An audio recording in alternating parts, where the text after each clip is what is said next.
Hinamon ni mamamayang Liberal Party List Representative Leila De Lima ang iba pang opisyal ng Department of Public Works and Highways o DPWH na dawit sa flood control controversy na bumaba rin sa posisyon na gaya ng ginawa ni former Secretary Manuel Bonoan.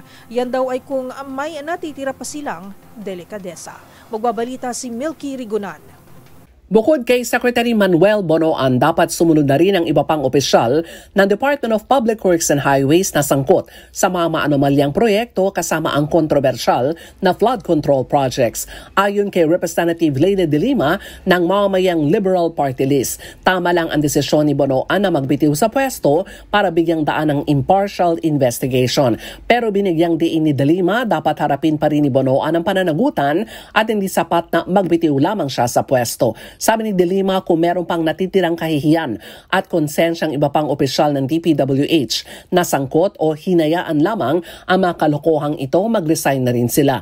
Ibulgaraan niya na ito ang kanilang mga nalalaman pero kailangan din nilang harapin ang pananagutan. Sa panig ni Representative Percy Sandanya na Akbayan Party List, sana hindi lamang knee-jerk reaction ni Pangulong Bongbong Marcos ang paglalagay ng bagong muka sa DPWH. Gate ni Sandanya, hindi sapat ang pagpapalit lamang ng opisyal sa DPWH dahil malawak na umano ang corruption sa ahensya at sa buwatan ng ilang district engineers at mga kontraktor kaya kailangan ng malawak na reforma.